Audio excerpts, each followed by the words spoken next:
Ugh, you said you were over him, but his hoodie is still in your rotation.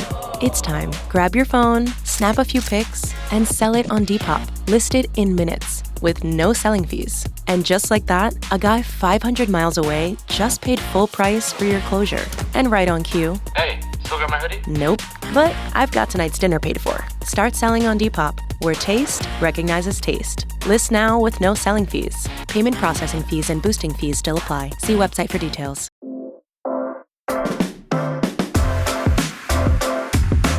Ladies and gentlemen, welcome to another fantastic episode of Hobby Nonsense. I'm your boy, Solar Ray, and I'm here with my boy, Sports Boy. What up? Another episode. I completely took the reins on this one, and Jesse had no idea what was going on. I didn't. I'm really happy about it. Hey, though. we're here. I'm so glad that you guys are listening to us. We're ready. We have a great episode for you guys planned. Go ahead and hit us with the rundown. What's going on? The rundown. So today's on the rundown. Jesse had his first ever eBay Live, so we're definitely going to talk about that. We have some new. With you. I didn't think we have some new releases coming in. Jesse's also going to be breaking some more Star Wars cards on Fanatics Live. So, guys, if you're listening, go over right now to Fanatics Live, Hobby Nonsense, and check out all the spots. Jesse's been pulling fire. He pulled two, not one, not two, LeBron James, one of one Star Wars cards. Did you say he pulled two, not one, not two, but two? But two. Yes, you're correct.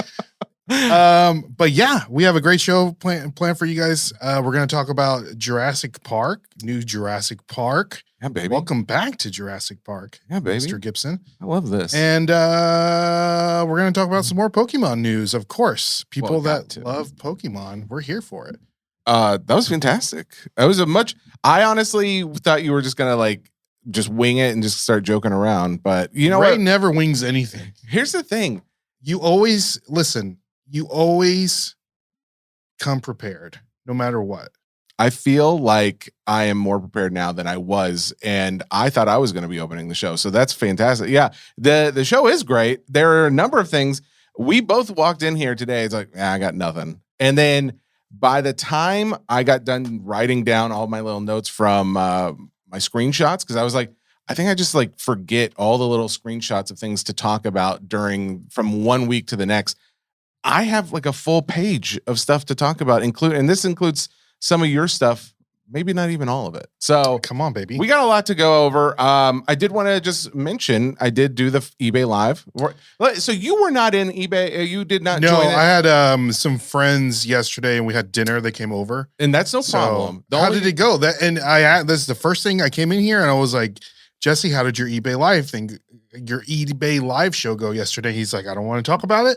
We can discuss it on the podcast. So I said, talk on air. This is the first time I've been here talking about it. So let me reiterate, Mr. Gibson, how did your eBay Live show go yesterday? Well, this is how it went. It went great. It went fantastic. I had a couple glitches at first. Like technical glitches? Yeah, but it was more of my stuff. I just had my shipping stuff was incorrect. So people were getting charged.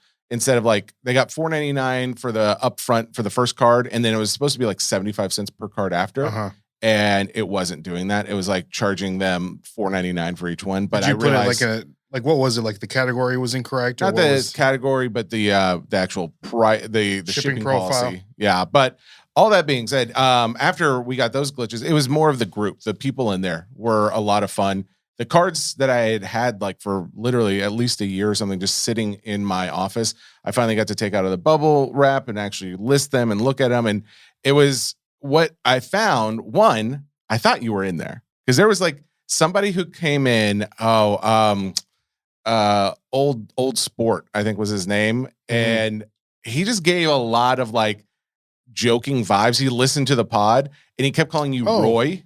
He's like, I don't know about that. I don't know about this Roy guy with the Pokemon. You know how I feel about me, people calling me by my incorrect name. You like to have your name correct. That's right. That's a weird thing about you. So you want your name clearly he does listen to the podcast. Yes. And he is poking at the bear. He did a little bit. Whoever you are. It was great, though. He was a good sport. He was very well. And then we started calling you Solar Roy. Don't like that at all either. It was a lot of fun.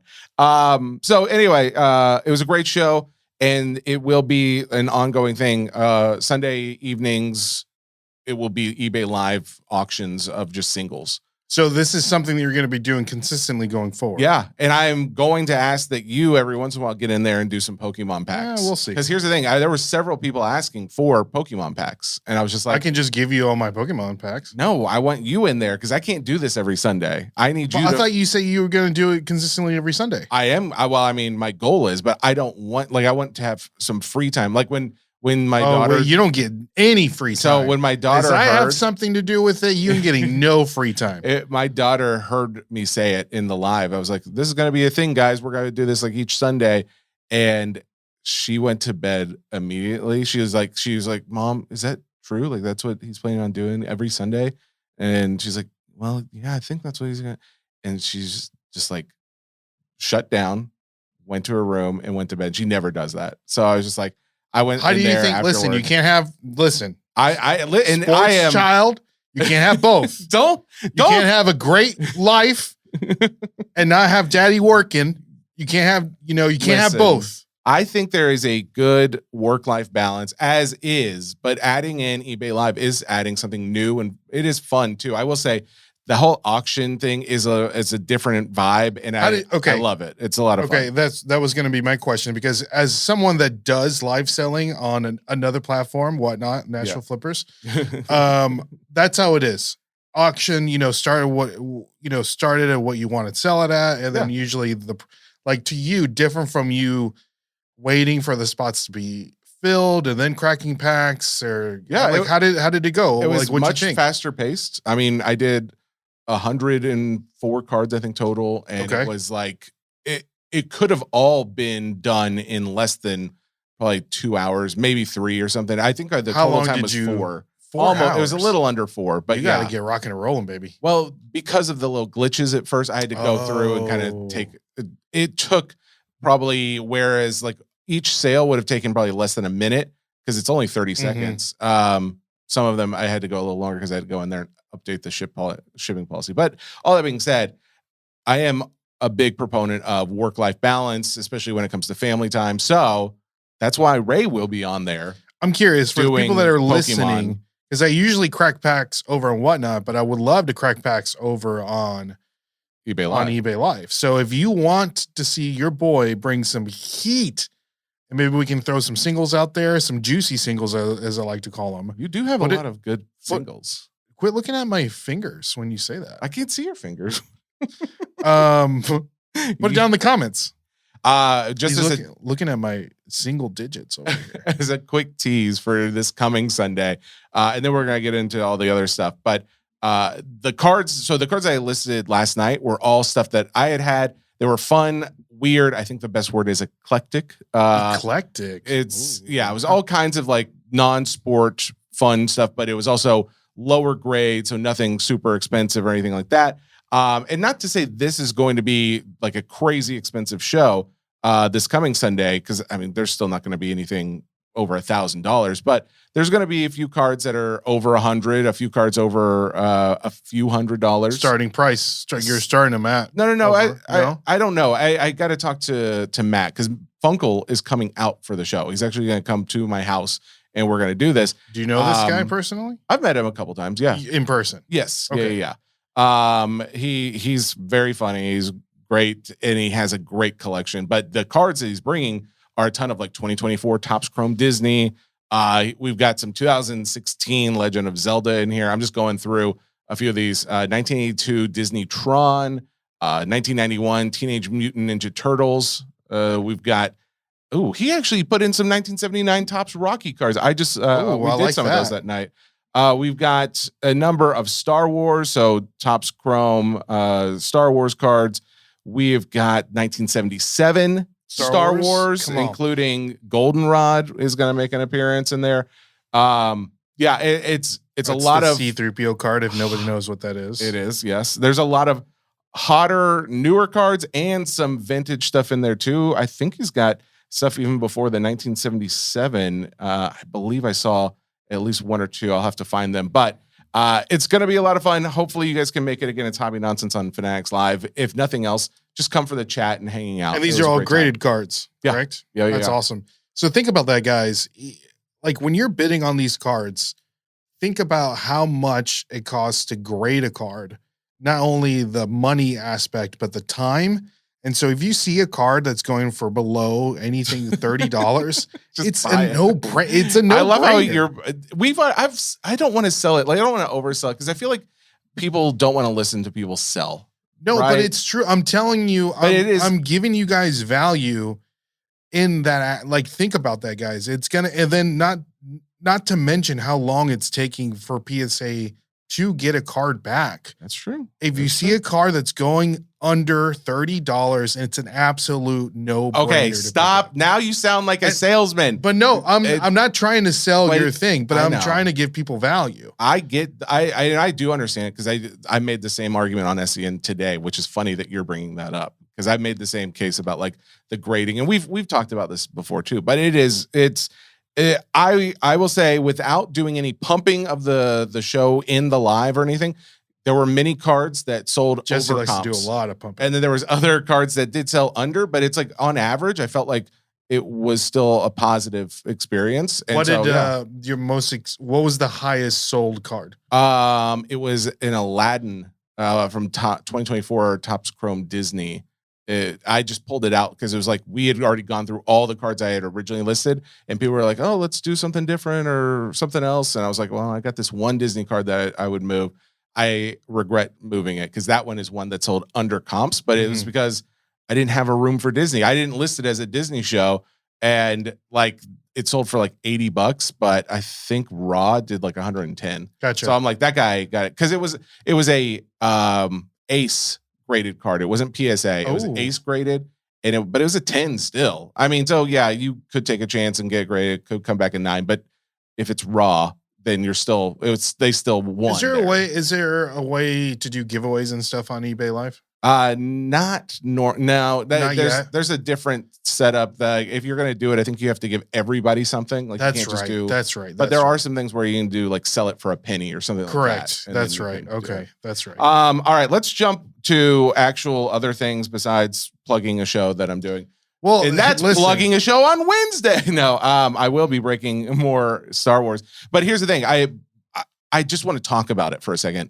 I want to talk about the Star Wars Outpost break from last week, where I did pull the 2 1-of-1s, right? You were pulling heat. Just in general, take out the fact that I am breaking this product again this Wednesday. I want to speak as much to the collector and not the business side of this. It is the most fun product to rip. Like, and this is, if you can find deals on boxes, like if you can find something under $500, honestly, it may not be the worst. Is that how much a box costs? I think they're going. Actually, you know what? Let me check what they're going for at this very moment. I'll go to Blowout. Blowout seems to be like the best. If you're gonna go buy wax, oh god, that's where I go and look. I use these for acid indigestion. I don't think I've got indigestion, but I did get choked for a second.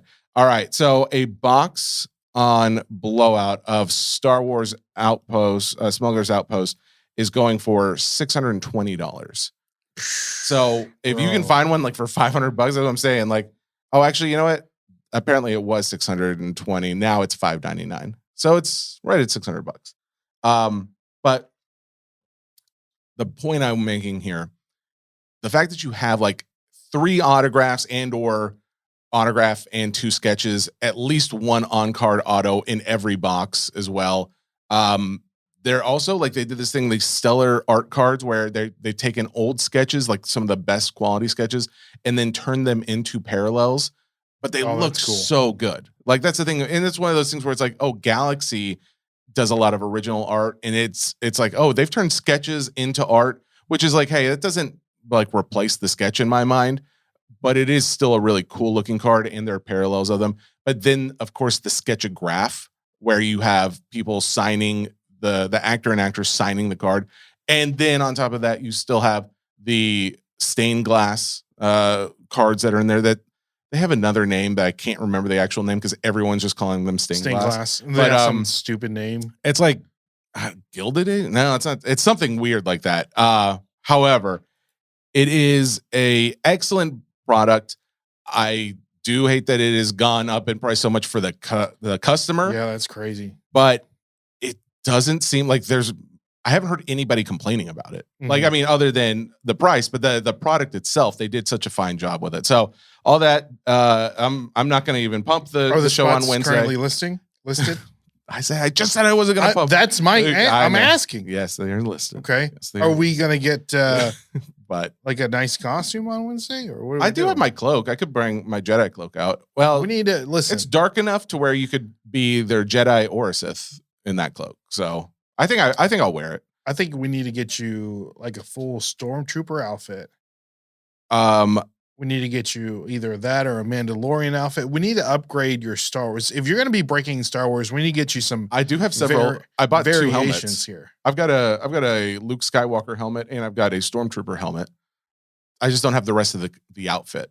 Okay, but I've got like legit. They're like $200 helmets that I bought. I'll probably end up putting one. Yeah, we need to do something about this. we need a Princess Leia outfit, Leia outfit for you. I'm probably not doing that. Probably. Let's talk about another new product that's come out. The Pop Century product. Do you know about Pop Century? Like Leaf Pop Century? Leaf Pop Century. Yes, Leaf Pop Century. So when I first started getting into cards, this was your gateway drug. Well, it was mainly sports cards because I didn't really know all the ins and outs of non-sport cards. I knew they existed. I knew there were some cool ones out there, but like Leaf Pop Century was kind of my introduction into how we got here today. I don't know if I would be doing hobby nonsense if it weren't for Leaf Pop Century. Does it hold a special place in your heart? It really does. It honestly does. And it was one of the first products that I ripped when I started breaking. And this is all saying I'm not ripping. I have none of this product, guys. So let me get this out of the way. Why aren't you ripping? Hang on, I'll get into it. But let me just say that so people can listen to this and not feel like, oh, he's about to push us with the hard sell. No, I'm not. I get it wherever you want it, but I don't have it. So Pop Century, though, was the celebrity auto product that was like, oh man, I would love for a Robin Williams auto, or I would love for the Christopher Lloyd, Michael J. Fox, whatever it may be. And we had a lot of fun ripping it too, because I remember I think it was like Christmas morning or something, or maybe it was New Year's. And I don't even do Christmas or anything like that, but it was still, we were ripping, trying to find Macaulay Culkin. I had multiple cases of this, and there was like finally our last case in our last box. And it was the morning of, and it was Macaulay Culkin one in there. Last box? Yeah, it was one of the. How many cases did you open? In total, maybe like 8 or something. I don't know. This is how you know. This is how you know Sports Boy is wealthy. Shut up! That's not. I'm selling it. Cases for fun. They're not for me. I wasn't ripping it for me. I was breaking the product. Okay, I got you. Now that would be like that's if I was ripping it for myself, you could make that joke. But no, but it was cool. It was like, so there was like there was many times where it'd just be like, oh, there's no way we're about to hit a Margot Robbie 1 of 1 in any of this. And then bam, we had hit one. And it's just like, dang, that's crazy. It's just some crazy things like that. All right. So as you can tell, I care about the product and I actually like it a lot. The issue for me is that it's just gotten to a point where I do so much breaking. I do some other things that I can't really afford to break it just because the margin is not there. Like after fees for platforms and stuff like that for selling it, it's just very, very tight. Breaking even, basically. But it's not even that though. I mean, that is part of it. But when you start looking, and so for instance, just recently, I don't know if you heard, Jay-Z had a auto card from it was 2005 Topps Chrome basketball. There was a insert in there. It was called Signs of Stardom. He had an auto 1 of 1 that just sold for $105,000. Crazy, right? It's a crazy thing. The autos in Leaf Pop Century, they don't come anywhere close to that. Like the resale on those cards is nowhere close to that. And do you think that? Oh man, do we have the checklist for the current Leaf product right now? Yeah, actually, that's funny enough. I do have that pulled up. Can we pull it up? I just want to see some of the signees because, well, there's some big names in there, and that's the thing. Like why isn't it? It's translating into. It's a great product for buyers. Like if you want an auto of this person, it's great. It's honestly, it is a good deal as far as resale on singles go. But like for a box of it, you're going to pay, I think boxes right now are going for around like $350. In fact, I'll double check that because I don't know if I pulled up. Is there a guaranteed auto in a box? There's 4. There's you have 4 autos in a box. Yeah. Okay. But the problem is a lot of times you're getting autos of actors and or actresses from, the 1980s TV shows that you never watched. Well, maybe some people might want those. I mean, they do. There's some that do. But and there are bigger names in there. You had Al Pacino is in there. I think like the list on their website. I watched Casino over the weekend on Netflix. I've seen it already. Yeah, I saw they added that on there. So here's some of the bigger names in this year's product. Okay. Ben Affleck, Bryan Cranston. Actually, why is there a little asterisk next to it? I wonder what that asterisk Fun means. fact about Bryan Cranston is that he used to, one of his big roles, Mighty Morphin Power Rangers, he played a lot of the villains' voices in the suits. Oh. Like dubbed. And Billy Cranston, that's what they named Billy Cranston, the Blue Ranger after Bryan? Cranston. Oh, wow. That is really cool. Okay. Let me hit you with the names. Aaron Paul, Anthony Hopkins, Ben Affleck, Bryan Cranston, Johnny Depp, Gal Gadot. Is that how you... Gal Gadot? Is that it? Okay. Yeah, Wonder Woman. Gillian Anderson, Halle Berry, Henry Cavill, John Goodman, Kate Beckinsale, Margot Robbie, Mark Wahlberg, Mr. T, Nicolas Cage, Rainn Wilson, Ralph Fiennes, Spike Lee, Timothy Olyphant, Val Kilmer, Winona Ryder, Alicia Silverstone, Julia Stiles, Mila Jovovich, Paul Rudd, Sissy Spacek, and William Shatner. That's just a few. There are many more big names in there. I think did I say Al Pacino? He wasn't even on that list, but he's on other lists. You got Chuck Norris just passed. He's in there. His real name is Carlos? I didn't know that. That really? Yeah. His birth name is Carlos. Really? Yeah. And so Carlos is Charles in Spanish. And that's very interesting. Wait, is he Hispanic? No. You don't have to be Hispanic to have the name Carlos. Yeah, you do. No, you don't. Name one guy besides Chuck Norris. I know a friend of mine, my friend Carlos, his name is Carlos. Really? He's not Hispanic at all. We call him Los. You call him Los? Yeah. That's kind of cool. Like, it would just be like if my name was, I don't know, like Javier? Min Lee or something like that. Could be. I mean, I guess it could be. It just would be. Anyway, it's neither here nor there. So I'm saying all of this about Leaf Pop Century to say, it's got big names and it's really cool and it's fun to rip. But when it comes to resale time, if that's your goal, if you're like, hey, I'm just going to keep the ones I want and resale the ones I don't want, that's where historically I have found guys can get burned because you're just not getting that bang for the buck when it comes resale time. And I was pulling up, if you take like from Card Ladder, you can put in Leaf Pop Century in there.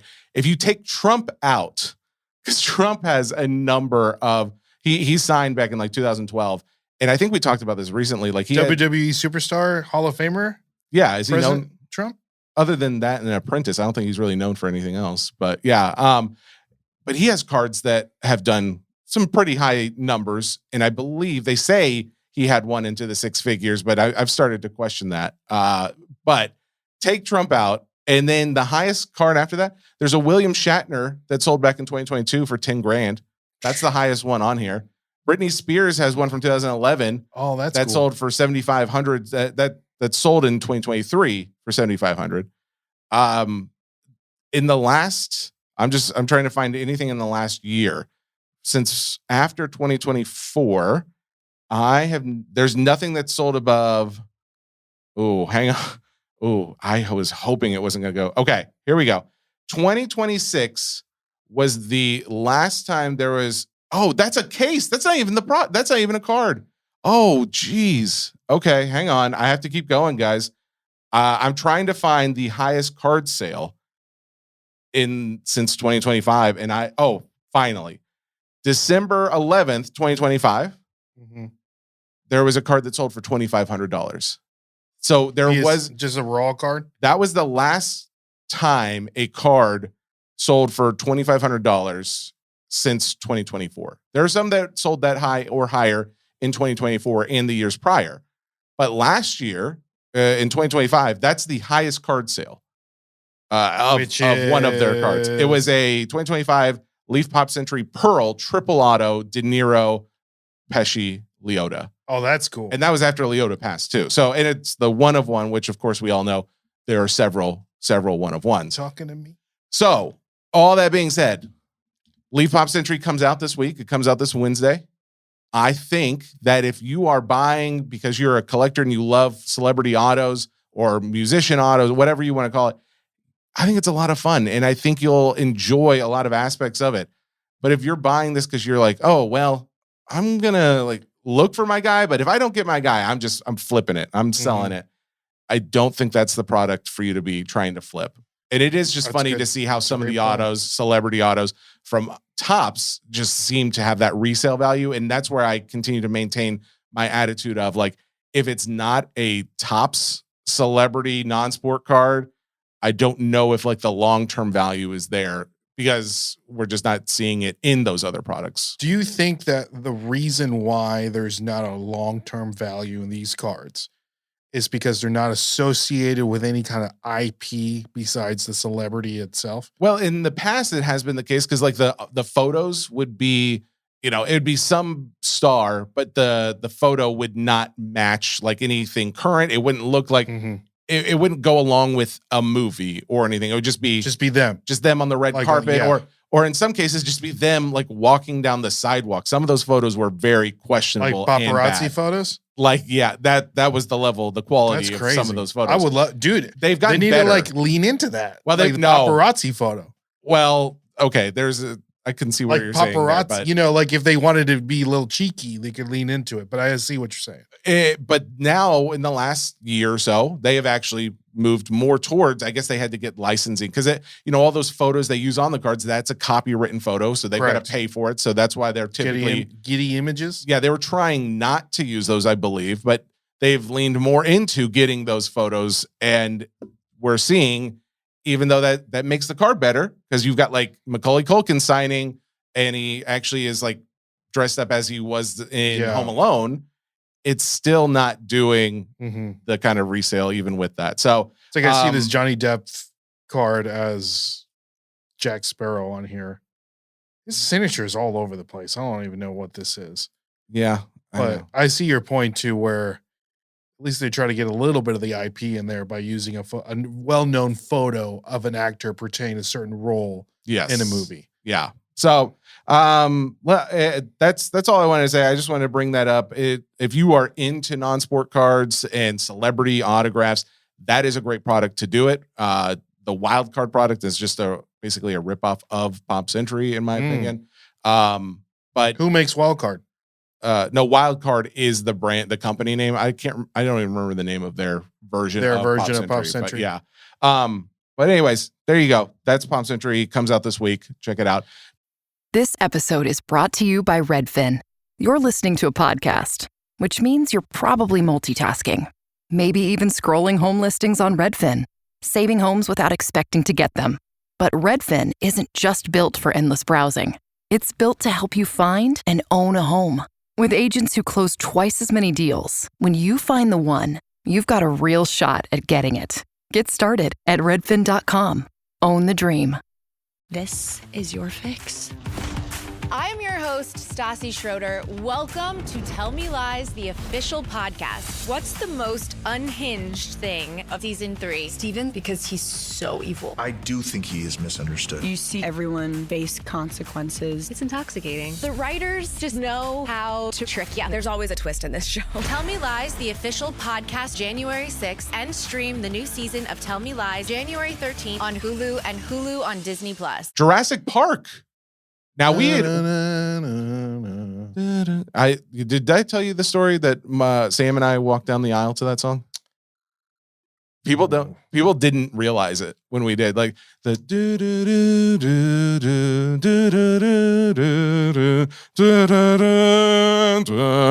do. You walked together down the aisle? Yeah, like after they did the whole pronounce, I now pronounce you man and wife. Yeah, okay, gotcha. And then, but like people are. Like, they're all standing up and then they applaud and it's all that. But you could look around and see people's faces, and they're like, Is this the what? Jurassic Park? What's going on? Is this John Williams? No one, they all knew it, but they were like, I think it caught them so off guard that they couldn't place what they knew it from. Yeah. It was a lot of fun. That is neither here nor there. Cryptozoic has put out, finally, because this has been a long time in the making, their Jurassic Park product. And unfortunately for all of you, it seems to have already sold out in many places. I wouldn't even know about this if it weren't for your boy, Solar Ray. Solar Ray over here. How did you even find out that this was released? I think I got a I was on Facebook. Okay. And I got a blowout cards ad or something like that of the product releasing or something. Okay. It came across and I was like, for sale. And I clicked on it. I figured it was going to already be sold out. Sure. It wasn't. And I'm like, all right, let's ride. And you literally bought a case of this. I did, but the case only has 6 boxes. I mean, yeah, but what was the average cost per box? Do you know? I don't remember. I thought, and that's why I was asking you to see if I didn't want to like taint your memory with my guess, but I thought it was like $350 or something a box. A box? I will say I'm looking at Dave & Adams right now, and they're selling them for $400 a box. Really? I think it may have gone up already, but this includes a lot of big autos in here. You've got Sam Neill, you've got Jeff Goldblum, you've got, actually, I'm trying to find the full checklist of autos. I think as of right now, you can still pre-order looking at it. On their website? It's $384 for a box. $384 from them? From Blowout Cards. Oh, Blowout. Okay. Yeah, there's a lot of cool names. There's a lot of, I think there's some relics in there. Correct me if I'm wrong.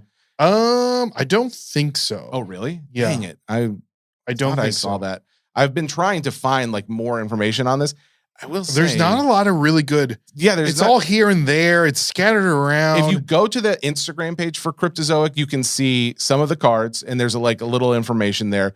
I would love just like a one sheet or multi-page PDF where I can see some of these. But they'll have dual autos, triple autos in there.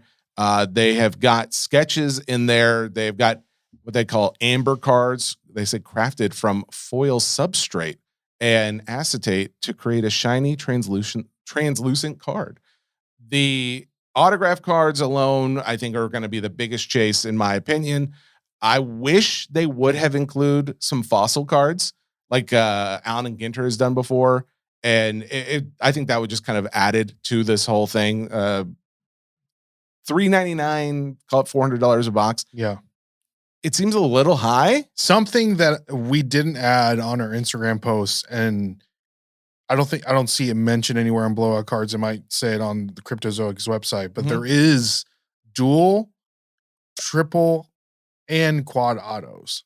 Did you hear me when I just read that a second ago? Did you really? Here's the problem. I 100% get where you're coming from because I do that with Mike all the time. He'll be saying something. Well, I'm like, oh, hang on. Let me get some stuff ready. I'll add something in here too. Yeah. And I won't have heard it. No. You know what? My fault. I totally get it. And it feels good, buddy. though. You know Sorry, what? buddy. It makes me feel more patience for him sometimes, where granted, he would not have reacted the way I'm reacting. He would have given me a hard time. But it does make me understand better. So anyway. I can't do 2 things at one time. But as of the recording of this video, if you go to blowoutcards.com, you can actually pre-order this currently. It's listed. Okay, that's cool.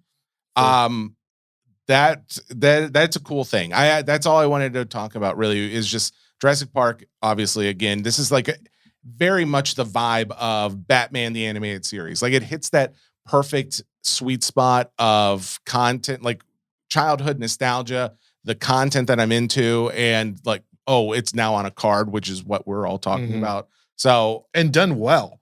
Yeah, it does. I mean, it looks like it at least. And done well because they could really. I'm reserving judgment until I actually get to see it in hand. True. But this is very true. Based on the pictures alone, it does look really good. Well, they could just slap image on a card just like they did during the Junk Wax era. Yeah. And call it what it is. But I mean, they're actually putting a little bit of effort on there. The fact that you got Samuel L. Jackson also signing in there. Yeah, I mean, yeah, It's an IP that I think a lot of people have been waiting for because they released it at like San Diego Comic-Con, like a preview box or something that sold out immediately. Not many people got their hands on it. So now you're going to get your hands on it. However, it's not going to be anytime soon. What was the release date on it? June 26th, I believe. 26. So we still got a little time to wait. But seeing as how fast some of this pre-sale's been going, go ahead, check it out if you're interested, because there may not be much by the time it actually releases. All right, let's see here. We have got, I did want to mention one thing real quick. DC Sports, Consignor to the Stars, if you weren't familiar. They are doing a big show. It is going to be a sports show, but they are doing a big show this Thursday over on eBay Live. Mike's going to be out there with them. They're going to have, Andrew Jones, baseball player. I think he's Hall of Famer. He used to play for the Braves. Oh, and you're wearing a Braves hat. Yeah. By the way, why are you wearing a sports hat? I always wear sports hats. But I thought there's always like a connection to like Pokemon or something else. Not always. This is actually Deion Sanders inspired. Oh, okay. Well, Deion Sanders is a big player. Okay. So it's Atlanta Braves in the Atlanta Falcons color. Okay. All right. I can feel you on that. Shout out to Primetime, one of my favorite football players of all time. Fun fact, I think I have like 3 sports cards in my collection. Mm-hmm. One of them is a rookie Deion Sanders card. Really? Mm-hmm. Okay. Very cool. Another one is a basketball card that has Drake in the background. That is even cooler. That's the only reason why I have it, because it has Drake. So I just I would have assumed you had like a few more sport cards. I think it's weird collecting. This is going to sound super weird coming from a guy that collects like cartoon cards. But I just feel like it's weird collecting other like real men in like a sports card. Does that sound weird? It does sound weird given that you're collecting Pokemon. I just seeing from their point of view, I guarantee there's so many out there who are like, what do you like? That's what's weird is collecting the non-real. I get it. Yeah. It's kind of like you wearing like a jersey of somebody else, like when it's not like game day. Oh, you don't wear like, jerseys outside of game days? No. Or really? like what about like in school? Did you? I distinctly, in my memory. Yeah, when I was a kid, as an adult. In fact, in that picture, in the picture you posted of us, wasn't that you wearing like a Lakers jersey or something? No, you weren't wearing it. Why do I picture you? I've never owned a Lakers jersey. You've never owned my life. You don't have any. Wow, that's really weird. In my head, I don't know why. I've just pictured you in a Lakers jersey from childhood. No, but yeah, I think I only wear jerseys to a game. And the day I see you in a jersey, I'm going to make a big scene. I'm going to make a big fuss about it. Make a big scene. Granted, I have worn baseball jerseys in here before. Not even like a Titans jersey. Oh, I love me a Titans jersey. Like outside of a game, though. You won't just wear that around? No. It's weird.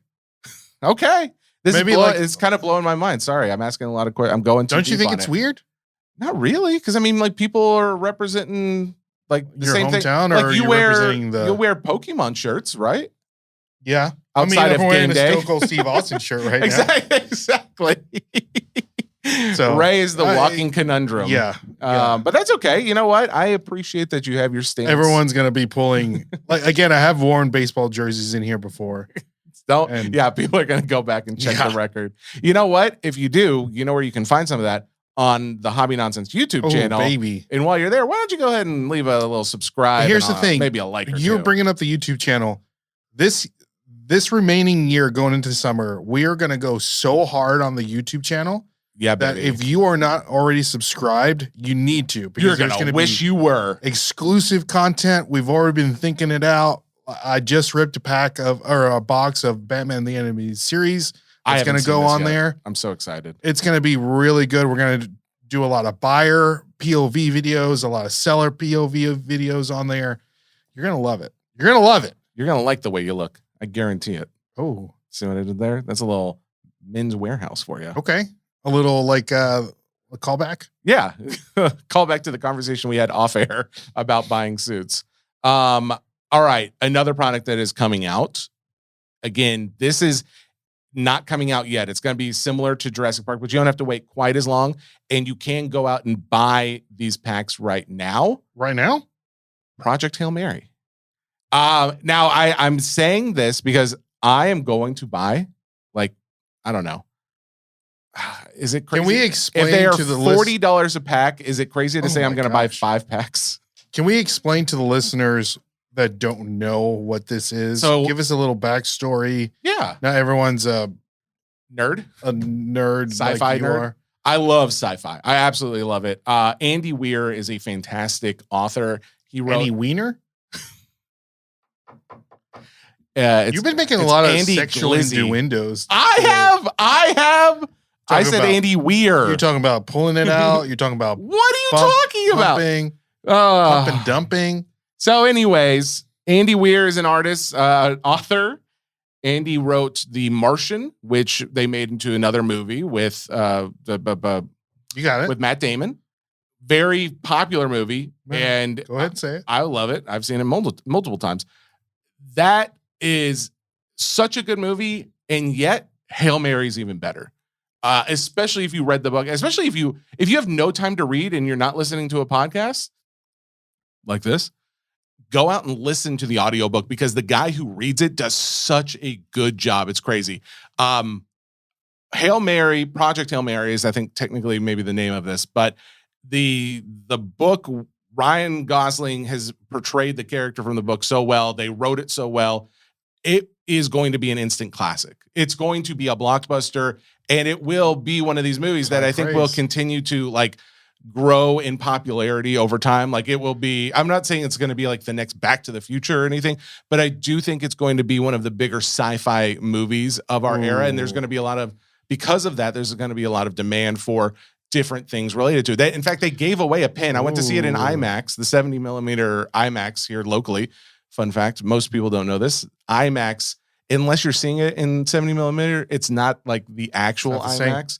And there's only I think 20 or 30 cinemas in the country where you can in the world. Oh, is in the world? Yeah. So we have one in Nashville, which is cool. So, fun fact. I'm loaded with we're fun fact and all over the place today. So Oppenheimer, when it came out, 7 millimeters. Yeah. That Opry Mills here, our local theater. Yes. They were going to show it, but the film was so large that the air conditioning unit for the movie theater could not handle the heat that the movie was producing. And so Christopher Nolan paid to have a new AC unit installed in the Opry Mills movie theater. No way. Really? Fun fact. That is such a fun fact. Well, and the Odyssey. So my wife and daughter and actually my brother-in-law and my mom, we all went and saw it on Friday.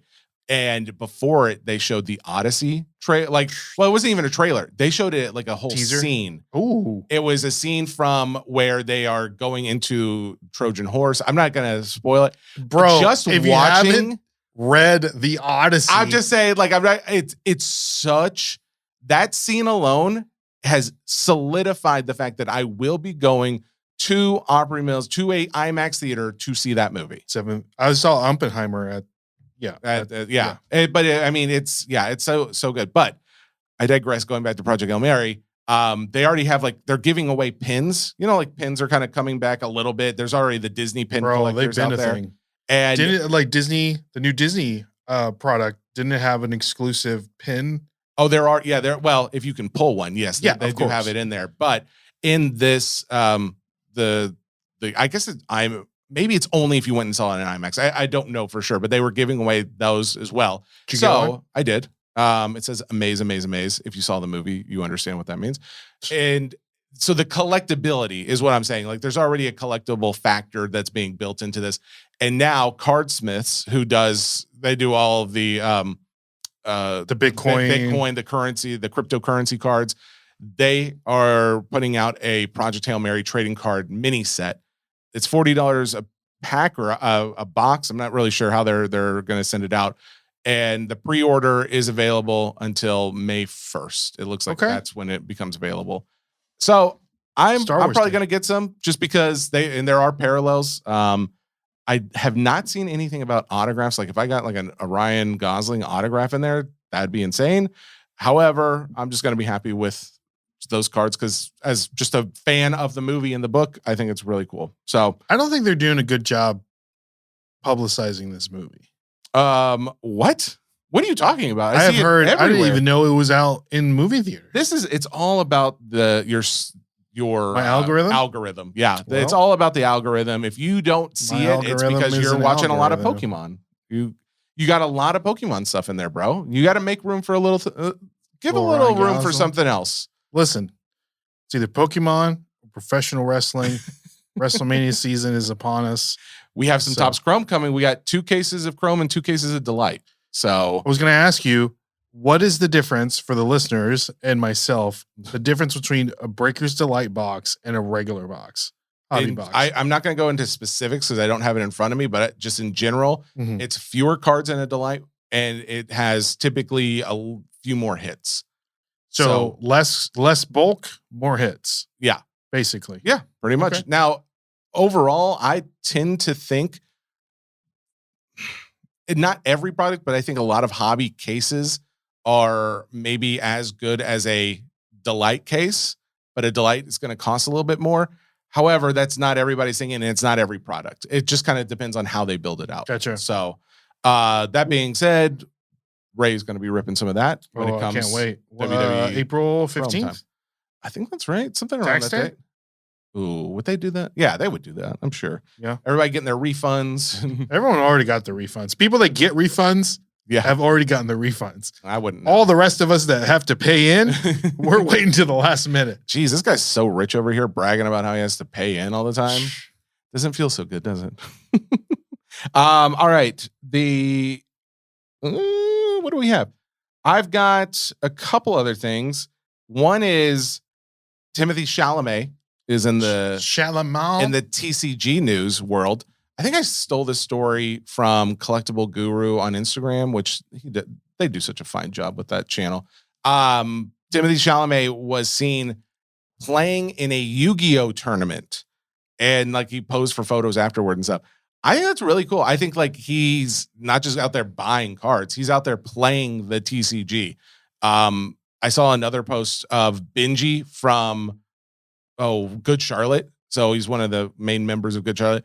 He is essentially taking the post said something about him taking his kids' college fund and investing it in like some of the OG hit One Piece cards. So some of the like older wanted cards and some of the PSA graded championship cards, that kind of thing. But it's weird to see all these celebrities getting in. But what's funny is What did we talk about last week? we just keep seeing them getting into TCGs. I want to see more celebrities getting into non-sport cards where they're not getting, it's not like a promoted thing. You know what I mean? We talked about this on the last episode. You really think Timothy Chalamet is going and playing in a Yu-Gi-Oh tournament and it's promoted? No, that's what I'm saying. I think that's an actual real thing that's happening there. And I want to see something like that with the Marvel, Disney, you know, all the stuff that Topps is putting out, because they are really cool cards. They're quality. They have fabulous resale value. I just want to find out like, oh, these guys are getting into this, and it was not a sponsored thing. It wasn't like, hey, you know, I'm buddies with Mike. We went to the white party, and, you know, maybe I could help him out. I'll do some content a little bit here and there by buying a pack or a box of something. You know, I want to see the all natural. This guy was into these cards, and so we're posting Well, you about know, it.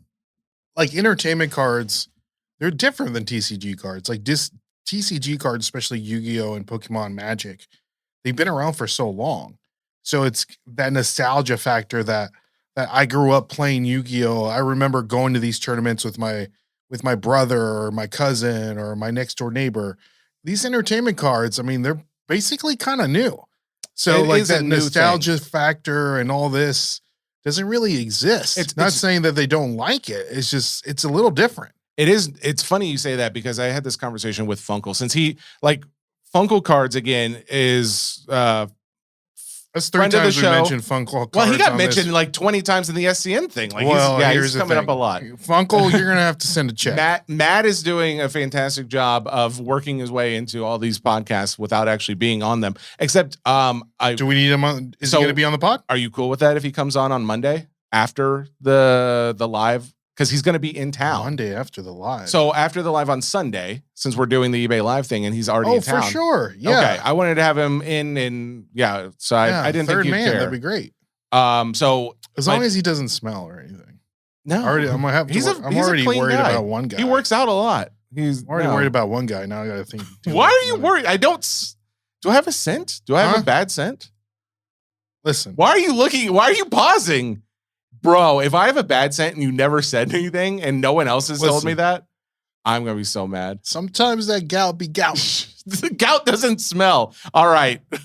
Back to, we had this conversation about how we are kind of in an infancy of the non-sport card in a lot of ways. Like, even though they've been around for quite some time, the collector has not always been there. There have been some, and it's the intensity of those collectors has not been what we are seeing in a lot of cases for some of these more ultra modern cards. Yeah. So I do agree with you. Like, hey, this is something that hopefully just continues on for the next few decades. Which is not a bad thing, which that leads me to my other question for you, Sports Boy.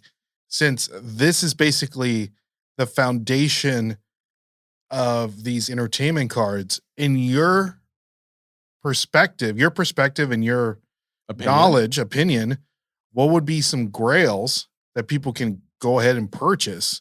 So down the road, it could be the first edition Charizard. It could be the... Well, we've talked about this some here and there. I think we could do a whole segment on it of like non-sport grails to buy now. I think we need to do it. I think that would be a fun thing to do. You know what? I'm going to make a little note for next week.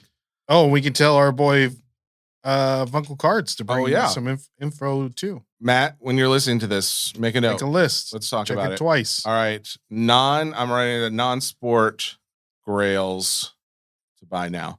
No, I think it's an excellent conversation to have because there are some out there that I think for the most part, you don't have to worry about the value of them. So long as like the only time you have to worry about any of it is like, hey, there's a whole economic collapse or something like that. But even then, World War III. It's like you have bigger things to worry about at that point. Exactly. But also, if we do rebound and recover, it'd be pretty hard pressed not to imagine that coming back. So, okay, that's cool. By the way, I just bought 5 of the Hail Mary packs because I do.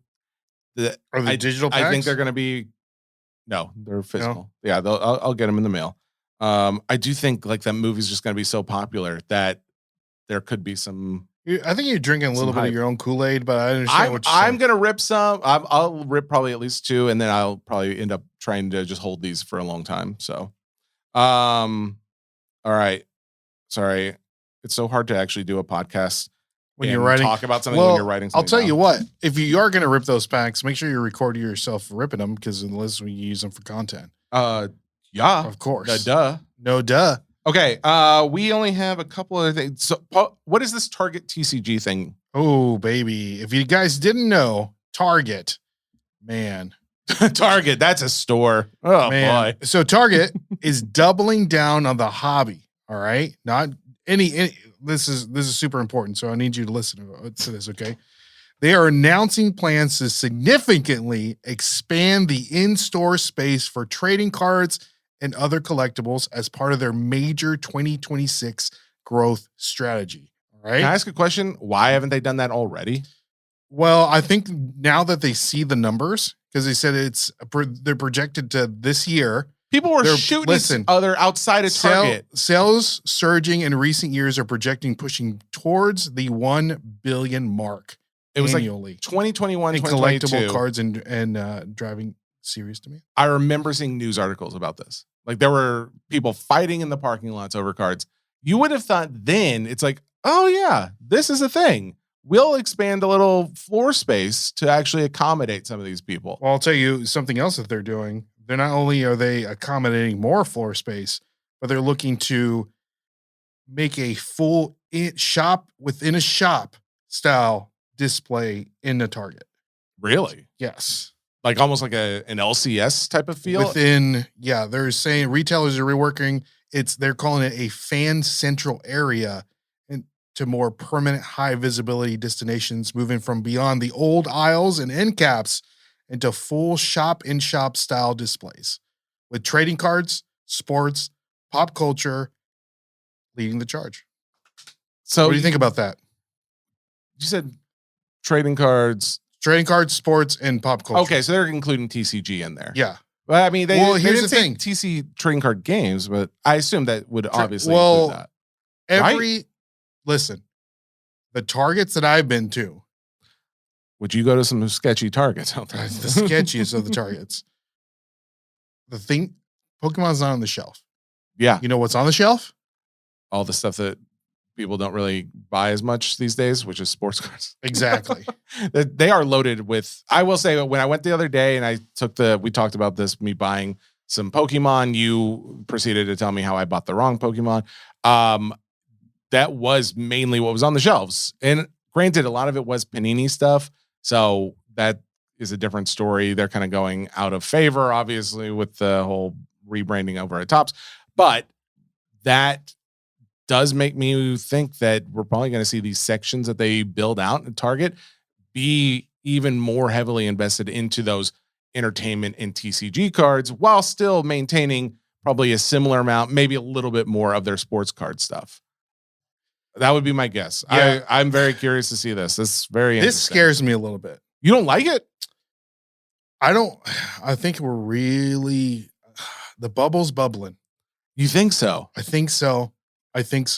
What's funny the bubble is bubbling and I don't like it. I have to a point that I have been taking matters into my own hands. I'm writing my congressman. And I am currently in the process of selling some of my sealed product. That is something new for you. You have not done that. So you're selling, well, are you selling all kinds of it? Or are you only selling specific ones? Because I think you mentioned something about 151. I'm selling some 151. It's in there. Are you selling other stuff as well? Yes. And is that because you think, oh, this is going to be the high and it won't go higher than this?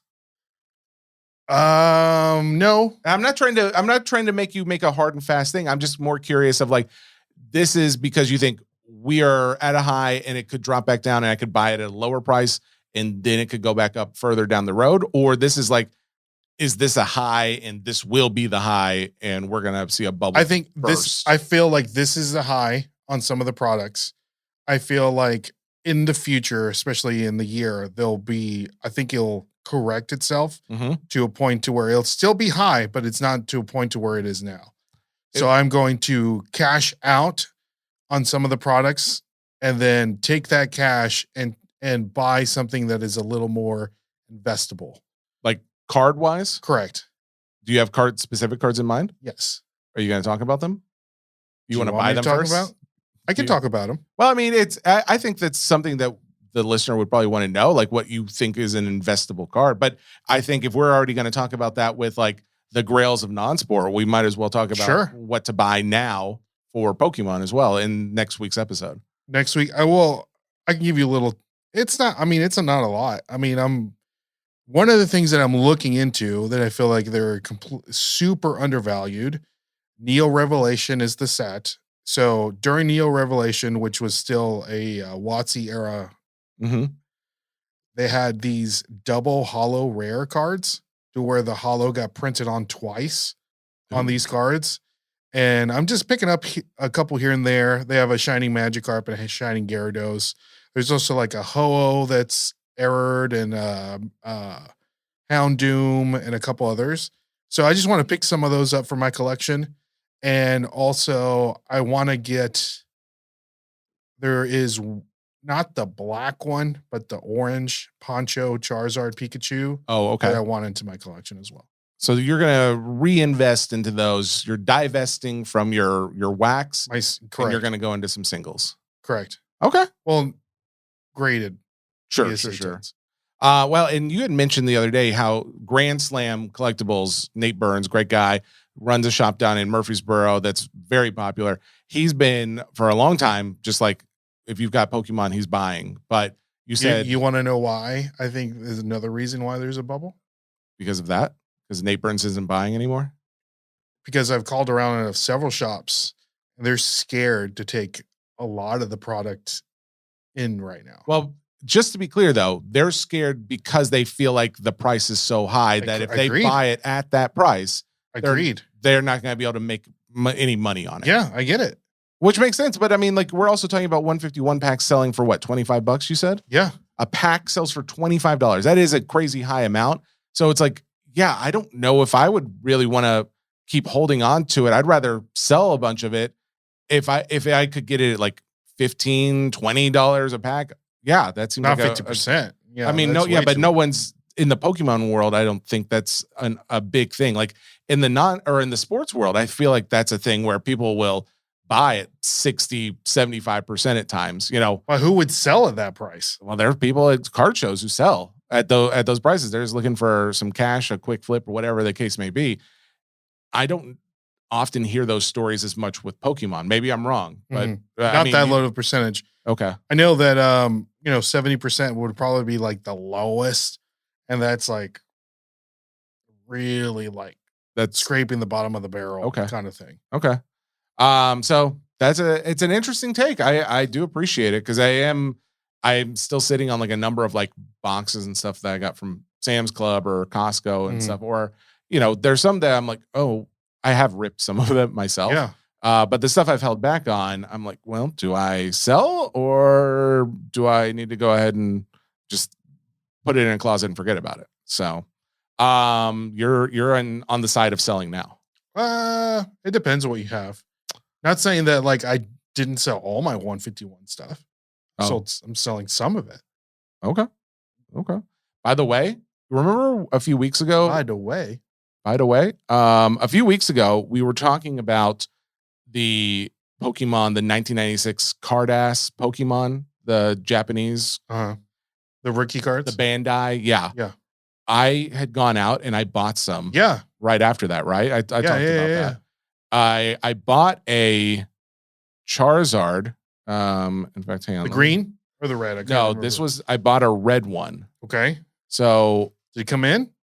Yeah, I'm trying to find. Did you get scanned? It's on its way to me now. So bro, it's taking a long time for it to get. Well, I got it from Fanatics Collect, and there's a number of other cards in that order that I've just had in my vault over there, so I'm just getting them all sent to me. But the card that one that I bought it for $1,350. Okay. I was just looking just now at that card, and it just sold yesterday, the same one, for $2,370.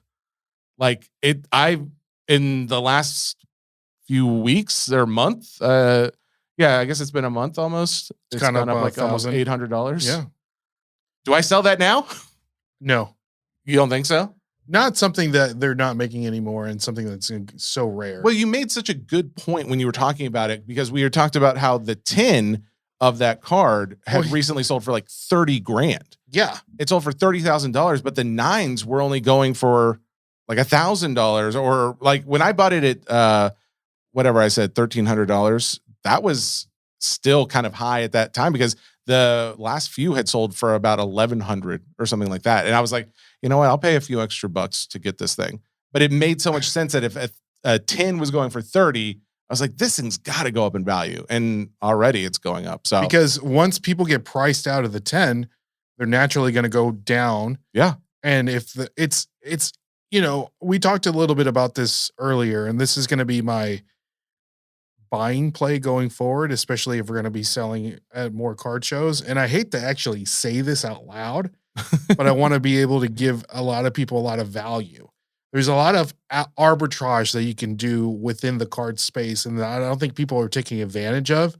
Of course, we talked about on our YouTube channel, we have a video on there to where these are the cards that you need to buy that are super cheap, that you can grade and make a stupid amount of profit on. Yeah. I'm gonna give you guys another.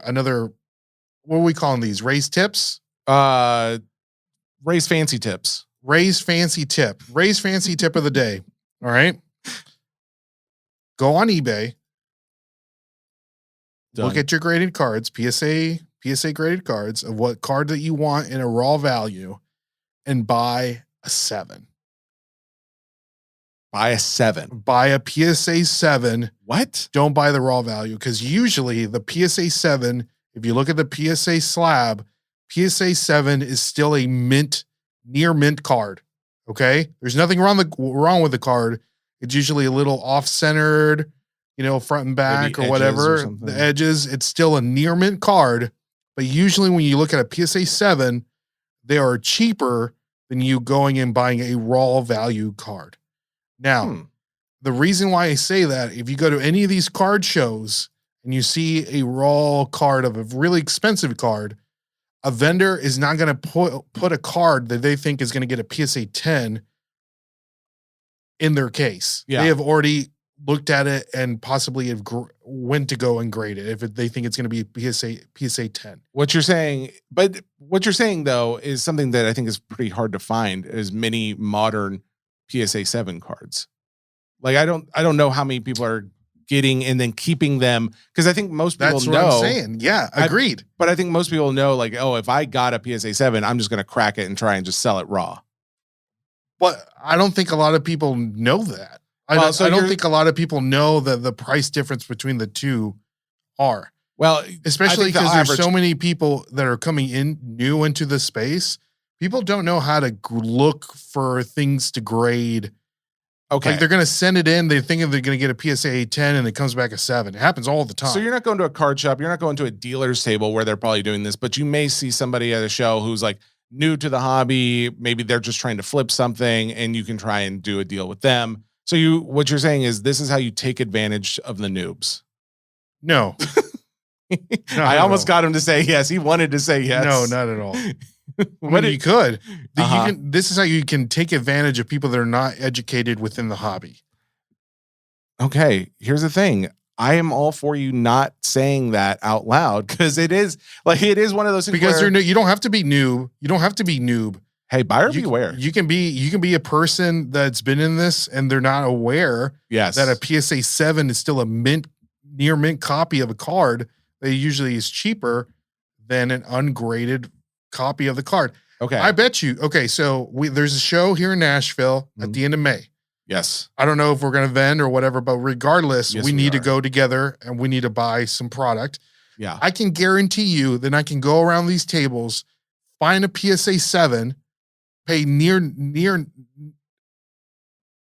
nothing, crack it right there, turn around and sell it to another person for a higher value. I'm not saying you can't do it. I think it will be probably harder to find a 7.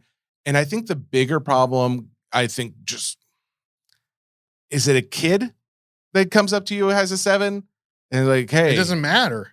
It doesn't matter if it's a kid, a grandpa, or whatever. I don't know. Like, I mean, Ray, I'm seeing a dark side of you right now. Because what if, like, don't you want to like help the kid? Like, I don't want to take advantage of a kid who's like, hey, I have this PSA 7. Can I have like this for whatever the price is, 80% of whatever a 9 is or a raw card is? I don't want to like. He's coming to me to sell his card. I am giving him what he wants for it. How is that taking advantage of a person? If it's like an adult, I don't feel like that is as big of a thing. But if it's a kid, I don't know. It's like he doesn't know any better. So you think these kids that are walking around these trade shows right now with like 20 grand in their pocket don't know any better? The problem is I do see where you're coming from. I do.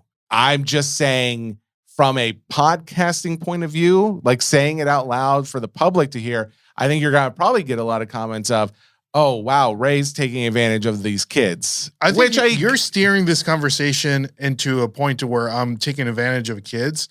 I'm not taking advantage of kids at all. I'm saying there is a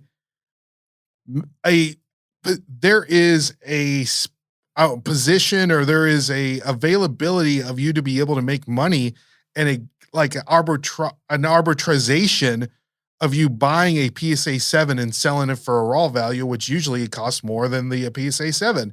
It doesn't have to do with a kid or not kid. That's fair. That's fair. My mind went to who were the people that aren't going to know already that you could just crack that and resell it raw. And I'm thinking, okay, well, it's going to be noobs, like new people, or it's going to be children who don't know any better. And in my mind, it's just like, I would feel bad trying to make a deal with that kid. But at the same time, they are coming to you to sell the card. I know. You are giving them what they want for it. I know. I understand what you're saying. I do. And I'm not trying to paint you in a bad light by any means, because you are a very kind person. You're much nicer than I am. And I'm not even talking about at a show. Like, what I'm talking about is that you can go right now from the comfort of your own home on the toilet seat, looking at your phone and looking at all the PSA 7s that are for sale on eBay and Fanatics and what have you, and then cracking those ordering them, cracking the suckers up, and then selling them on eBay again and making more money, or selling them at a show. If I can find a PSA 7 out there, I would do it. Like, if it's online, it's no. Oh, they're all over the place, baby. PSA 7s of like modern, ultra modern cards. Of course. Really? Like, if I went to eBay right now and just put like 2025 go to eBay right now, type in Ascended Heroes. Well, it's probably too new because PSA, but there are going to be PSA 7s out there. I'm just going to do PSA 7 and I'm going to put in 2025. I'm just curious. Come on. What comes up? Well, here's the problem too. You would also have to check like against comps, because they may already know that too. Oh yeah. But you also have to do something that's more common card. You can't do something that is rare, that is like out of 10 or 25. There's not any Pokemon card that's I know. 10. Well, the reason I'm saying that is because the first non-sport card I see that pulled up was a 2025 Topps Chrome Disney Sapphire of Woody out of 10. We're talking about Pokemon cards here. We're not talking about entertainment cards. Well, I think the point still stands, whether it's a Pokemon. I don't know. It could be different. I don't know the market as well. Okay. All right. For you on entertainment cards, but I'm looking at it. Listen, Champion's Path, Elite's Trainer Box promo. Okay. In a PSA 7, $50 Charizard. This is probably one of the most highest graded cards to ever exist. Also, where is that on eBay? It's on eBay. You can buy. Are you it going to now. buy it? Maybe. Are you going to check what the raw goes for? I'm checking. What did we say? $50? Yeah. This is real time. This is real time, baby. Yeah. Take off this PSA and I want to clarify. I am also coming from the world of, I started with sports card collecting and then got into this side of things. There is a difference in the Pokemon communities and even in the non-sport largely. There seems to be a mentality in sports card collecting where it's like, oh, I got to find the gotcha, and like, how is this person going to screw me over, and where's the negative? And I went there with this idea because you're not actively trying to take advantage of children by any means. I'm giving you guys. You're giving you guys tips on ways to make money. To win. Yeah. All right. While this is not a good example because you can buy a sealed copy for $12. A sealed copy? Yeah, because it's a promo. So it comes in the little. Oh, I see. Yeah. All right. Here's the thing. Maybe next episode. Again, this is like one of those things I'm looking at right now. So we were talking about the Stained Glass Birds. It is a Hidden Fates promo card. I'm looking at the price starting value right now. An ungraded raw copy is $100. A PSA 10 is $68.89. A PSA 8 is PSA 7 is $68. Even a PSA 8 is $94. What'd you say the raw value is $100? Can you find a PSA 7 out there of that card though? Let's see. Like, is that's all that's what it all comes down to, right? Like, yes, that may be what it is doing and what the pricing is. This is what it's sold for. Why? But that's like, how often do they come up? And it may be very rare, and it's still a good tip, even if it's rare. So yeah, it's a good tip. I've upset him. I can tell, and I apologize, but I want to see this action in practice because I think it's a good idea. I just want to actually see it. Like, I want to, because once I see it, I'll start taking advantage of it and all those kids. See, now he wants to see it. All right. Lastly was Disney Lorcana. Oh man, we haven't talked about Disney Lorcana in a hot minute. Is it dead? It's not dead, but I think it's on the operating table it with the stick. I think it's on the operating table. What's that movie? It's like, is he dead yet? I think that's Simpsons. Oh, that's right. I think it's a Simpsons episode. Yeah, that's funny. I hadn't thought about that episode in a long time. I got sent to this over the weekend because we talked about this not that long ago where, there was the sketches of some of the artists were putting sketches on the Lorcana cards or they were signing the people who made that sketch. They would sign the card itself. there was a card, and it's currently up on Probe Scene on eBay. It is $6,800 with 50 bids. It ends in 5 hours. So by the time you guys are hearing this, it would have already ended. But he has like a little Olaf sketch on there. It is a 2022 Disney Lorcana Elsa D23 Expo card. So they're very rare. It's a PSA 10. I started looking. I was like, oh, that's really cool that it's up to $6,800. And I saw like one that doesn't have the autograph and the little sketch on there had just sold for $7,000. So I'm imagining this card is about to jump from 6,800. The question is, where does it go? But when I started looking on Card Ladder, I realized that this card, without the sketch, without the auto, just sold, like I said, 7,000.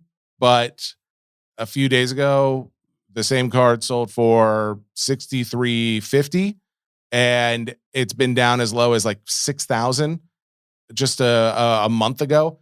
But last year, this card had sold a few times for upwards of like almost 10 grand. It was like 9,700 at the highest point. A couple at like 82 and 81.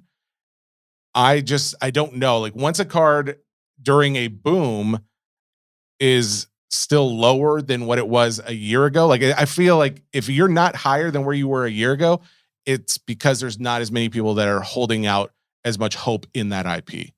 So it is a concern, even though it is Disney. And I'm sure I hope that the people that are out there that love Lorcana and they have a fighting argument about it, I want to hear from them, because I know that they added new rarities in the set just to this last release, or maybe they released before it.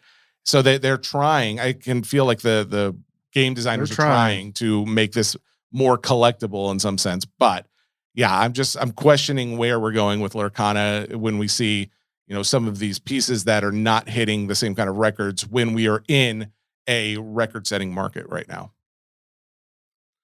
That's it. Did you find anything?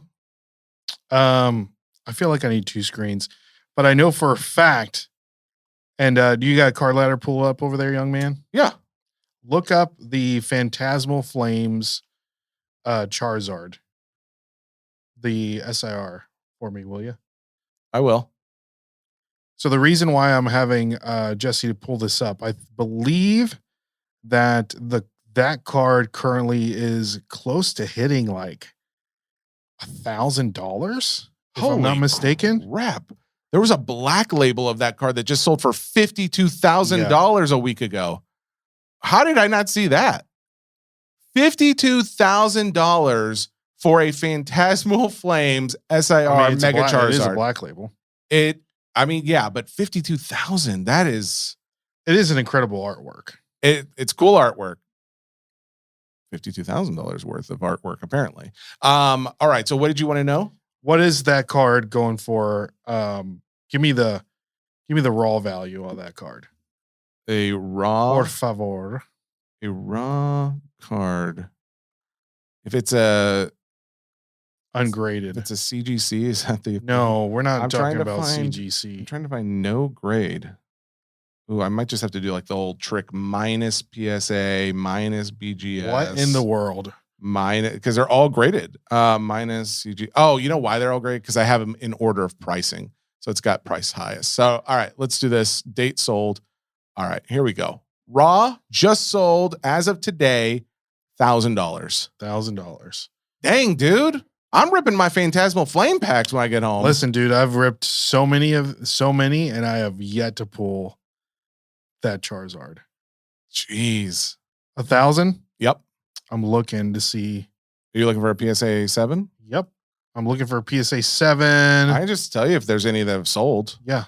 So PSA 7. So you can look at a PSA. Look, the PSA 8, 755. When did that sell? 22nd. Okay, so there was a PSA yesterday. 7 that sold on March 3rd. That was the last one, mind you, March 3rd for $5.99. There has not been one since then. Hang on. Before you get all on your high horse, I'm going to go back to March 7th on the raw cards. Highest horse. I'm just going to look on March 7th on Raw and see what was the price then. Because this, we've seen just in the last few weeks, Pokemon has been skyrocketing. I mean, I'm looking at PSA 8s right now, and it's one PSA 8 just sold for $755. Just sold what? What was the date? Yesterday. It was yesterday? Yeah, $755 PSA 8. Why didn't they just crack it in? Hello? That's what I'm trying to tell you. Huh? Okay, to be fair. McFly. Hello. Back on March 19th, or what was it? March 7th was when the 7 had sold. On March the 7th, a raw copy of that card sold for still $720. So it was still higher technically at that time. How much higher? $675, $720. What did we say the PSA 7 was? Five something? How is it that both our memories are that bad? I think it was like $599 or something. So did you not? It sounds like $100. I'm double checking. Come on, baby. Come on. Duplicate tab. You got this. I know what it is. Okay. All right. Yeah, $599. So somewhere around 100, maybe 20, $50 different. Okay. Here's the thing. It's not a bad program if you can find it. A program. I mean, like, I don't know what to. I mean, come on, guys. I'm giving you gold here. I'm giving you gold here. This is stuff that I'm not even afraid to say it out loud to you guys. Even if Jesse turns it into a negative thing. I'm afraid to even say it out loud to give you guys. I'm giving you guys all my tips. All my tips. All right. Don't give me. Nothing. All of them. So, and then you get on me for, I'm telling you what to do, telling you not to buy. Yeah. And you're like, Ray, your reasoning doesn't make any sense. You're a bad guy. It's like, I know that you're right, but I don't believe you. You know what? I'm not going to argue it. You won this round, Your reasoning doesn't make sense. Yeah, it doesn't make sense in some cases, but obviously it's happening. So it's hard to argue with that. I would have just assumed most people would have known unless they were a noob or a child. And then at that point, I didn't want to hurt the poor child's feelings. Now I've got some Googling to do, man. This is like just scouring eBay for PSA 7s. And the best thing about this is there's nothing wrong with the card. It just might be incredibly OC. It's still a near mint copy of the card. You know I'm really curious about. You know those Eevee prismatic Eevees that were like the promo card? Yeah, in the surprise box. Was it the surprise box? What do you mean? It's like you got all the different evolutions. Or are you talking about the Eevee and the ETB? The Eevee and the ETB. Yeah. Where he's like on his back and playing around. I'm curious, what is that going for Raw right now? Because that might be a good play. Because I'm just seeing like one of those sold, like a graded, a PSA 7 sold yesterday for $20.45. I mean, that's got to be higher than a Raw one. Is it right? the Pokemon Center one or is it the non-Pokemon Center one? See, this is why. No, it's Black Star promo. Non-Pokemon Center? Yeah, not non-Pokemon Center. You can get one. See, I don't think the promos really apply to this theory unless they're vintage promos. But you can get a brand new one, still sealed for $18. Oh, okay. Yeah. So I mean, it is still something that's a little common. But if I think this really applies to any modern chase card, like an SIR or any is of that the not big a modern chase card though? No, it's a promo card. It's a free card. I thought that was like, yeah, I know, but I thought that became very popular. I thought like the Eevee chase, the promo cards were still. Why would you chase something that is for free? I mean, it's not free. You still have to pay for it. Like, but you're not chasing the card. I thought, but that's what I'm telling you. I thought that became like, how would you chase it? Guys, this has been your show. Hobby Nonsense. Looking forward to next week's episode where we'll have Funkle on. We're going to talk about non-sport grails to buy today. We're going to talk about some more Pokemon. I'll bring my list. Tips. I'll bring my list of Pokemon grails. What did we call? Oh, I've already forgotten what. Ray's fancy tips. Ray's fancy tips. Man, your memory is. You need some of that gum. I'm over here trying to habits lately. I'm trying to keep up. Habits lately. Are you doing well? What are the eating habits. GLP-1 kings doing now? I am still very stagnant. I have not. My lowest, I got down from 440. I was up that high.